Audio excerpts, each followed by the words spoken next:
In the early spring of 1832, the quiet banks of the Mississippi River trembled with a decision that would ignite one of the last native wars east of the river.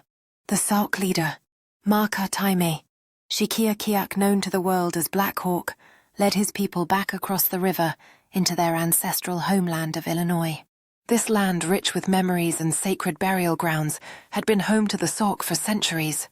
Yet the United States government claimed it under a treaty signed in 1804 by a few chiefs who had no authority to sell it.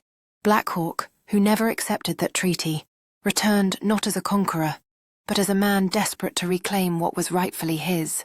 Accompanied by his British band, a mix of Sauk Meskwaki and Kickapoo warriors, women and children, they hoped to plant corn and live in peace. But settlers saw his return as an invasion, and soon militia units were called to arms. The Black Hawk War had begun. By May 1832, tension erupted into bloodshed. Major Isaiah Stillman led nearly 300 Illinois militiamen to intercept Black Hawk's small group. The meeting was meant for negotiation, but fear and arrogance turned it into chaos. When the militia opened fire on a Sauk delegation carrying a white flag, Black Hawk retaliated. Outnumbered, but not outmatched, he and about 40 warriors launched a surprise counterattack. The battle that followed, known as Stillman's Run, ended with the militia in panic fleeing more than 20 miles. Black Hawk's victory spread fear across Illinois and Wisconsin. Newspapers called him a savage conqueror, though in truth he sought only to protect his people from injustice. As settlers abandoned their farms, the United States Army mobilized thousands of troops, including future leaders like Lieutenant Jefferson Davis and Captain Abraham Lincoln. The war was no longer a local dispute. It had become a national campaign to crush native resistance once and for all. Through June and July 1832, Black Hawk's band moved northward, chased relentlessly by soldiers and militia through swamps, forests, and rivers. Hunger and exhaustion tore through his people. Many warriors had been lost, and the women and children suffered the most.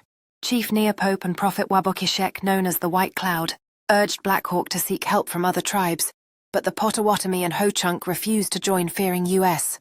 The U.S. Army under General Henry Atkinson and Colonel Zachary Taylor tightened the net. Skirmishes at Apple River Fort and Kellogg's Grove brought heavy losses to Black Hawk's band. Yet his resolve remained unbroken. "We will fight till we die," he told his warriors. By midsummer, his once proud force had become a desperate group, fleeing through Wisconsin's dense wilderness, searching for safety across the Mississippi. But the army was closing in, and the promise of peace was fading fast. In late July 1832, the U.S. Army finally cornered Black Hawk near the Wisconsin River. Surrounded on high ground, the Sauk warriors fought fiercely to protect their families as they tried to cross the river. The Battle of Wisconsin Heights became one of the war's most tragic moments. Chief Neopope and a handful of fighters held off American forces long enough for women and children to escape into the swamp below. Yet starvation and sickness spread among the survivors. Black Hawk, now wounded and grieving, saw the end drawing near. He urged his people to keep moving toward the Mississippi, where they hoped to find refuge among the Dakota. But General Atkinson's men pursued them with brutal determination. The once united band was broken and scattered. By the time they reached the Mississippi, hundreds had perished, and the survivors faced one final horror that would end the war forever. On August 2nd, 1832, Black Hawk's exhausted band reached the Mississippi River near what is now Victory, Wisconsin. They attempted to cross the river to safety, waving white flags in surrender. But the U.S. Army and steamboats armed with cannons opened fire. The Battle of Bad Axe turned into a massacre. Over 260 men, women, and children were killed as they tried to swim or flee through the river. Only a few escaped. Black Hawk managed to survive and surrendered weeks later to the Ho-Chunk who handed him to U.S.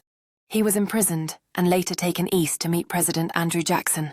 After months of captivity, he was paraded before crowds like a defeated trophy, yet his dignity never faltered.